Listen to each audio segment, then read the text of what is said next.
comparing before and after the Turkey trip, would you say your opinion or your hope for world peace has changed, improved, or any way, any change? I am more hopeful after having been to Turkey. I'm more hopeful because I think that as Europe changes demographically and as Turkey becomes part of the European Union, I think that will help Europe as a whole to be able to understand Islam better and to be less fearful of Islam.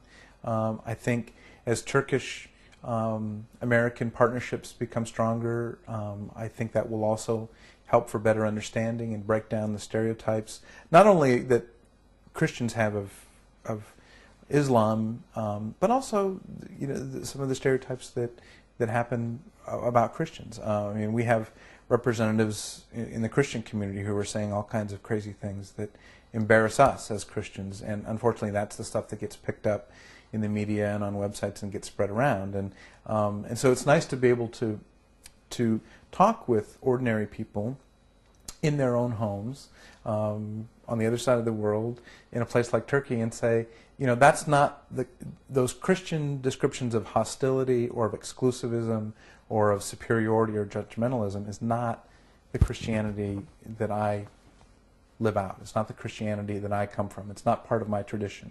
It's not part of the other Christians that I live with. And so it may be very sensationalistic, it may be what catches the media attention, but it's not, there are many other Christians who disagree with that and who are uncomfortable with it. And I think those kinds of ordinary perspectives need to come through more, because again, the media is going to pick up on all of the extremist language on both sides, but when you bring people together who are really devoutly trying to be good Muslims and devoutly trying to be good Christians, devoutly trying to be good Jews, and they come together and they see that in each other, it both reassures them that there is goodness in all of these religious traditions, but it also gives them motivation in themselves to think, I'm doing the right thing, and I can learn from these other people in seeing how they are a good Muslim, how they are a good Jew. I can learn ways in which how I can become a better Christian, because I can admire their dedication, I can admire their humility, I could admire the way they've opened themselves up to the presence of God, and identify in ways that I need to do that too. So do you think the trip has sparkled anything in you to do, like any new activities or plans or future things, ideas? Like, what do you think is it building up in you? Very much so. One of the things that has the question about interfaith dialogue has always been of interest to me, but now having gone to Turkey and looking around the way that different religious traditions are understood here in Mississippi, and again, Mississippi being a very homogenous kind of culture, where religious values are looked at and taken very seriously, but oftentimes in a very kind of closed way and not really open to variations or certainly other ways of thinking about religion. I've taken very seriously the idea that, and the need, the urgency for interfaith dialogue in this culture, in Mississippi, especially within the Christian communities, to try and do education and raise awareness of the different ways in which God is active and God is calling us to respond to each other and to live with each other in a global community. I think there are still people in Mississippi who want to resist the fact that we are a global community. They want to live the way they lived 40 years ago, and they're reticent about the way the world is changing.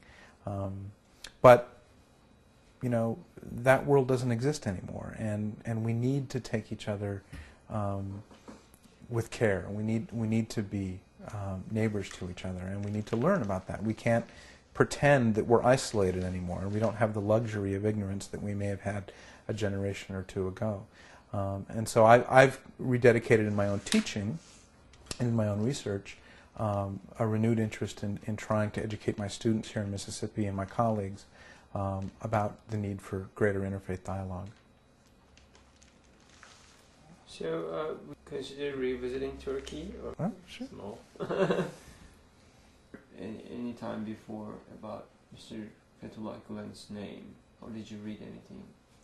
No, I didn't know much about Fethullah Gulen before the trip. I mean, an IID volunteer had loaned us a book about his writings about a month or so before we went.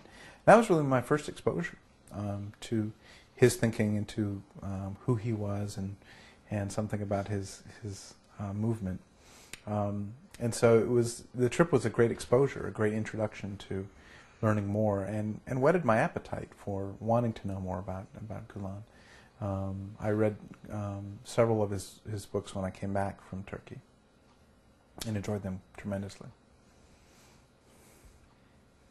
So, of the prejudices or the opposition for intercultural and interfaith dialogue? Well, I think that human beings find they gravitate towards safety centers, they gravitate towards what's familiar to them. And so learning about different cultures, learning about different ways of living, of thinking, of eating, of cooking, all these kinds of things can be overwhelming because it's like it seems so different, and now I have to kind of wrap my head around a whole new way of looking at it. And some people naturally get stimulated by that. They're excited by the opportunity to learn things. Other people, it's too much stimulation. It's too much work, and so they react to it with a kind of, oh, this is bad, and so this happens at a very unconscious level amongst people. And I mean, you can see it with children too. I mean, when some children are very open to learning new things, and some children have to learn more slowly, and you have to kind of pace them a little bit. And I think that so it is with us with intercultural dialogue, is that we sometimes have to be patient with those who don't see the need for it or who are threatened by it, to see what might be some of their own kind of psychological frameworks that they're coming from, by which this is uncomfortable, and how can we help them to see the benefits that come from this, because it is going to be work. It's dialogue and learning is always work, and sometimes people don't want to work. That's human nature. Some people like to work and some people don't like to work.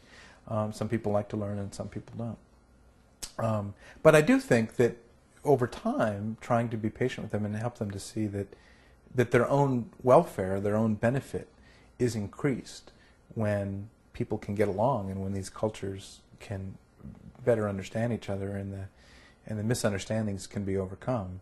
That even people who are more comfortable just existing within their own culture and don't necessarily feel the need to go outside of it can still at least appreciate the fact that those other people in their culture who do want to build bridges should be encouraged and supported, because it leads to greater harmony and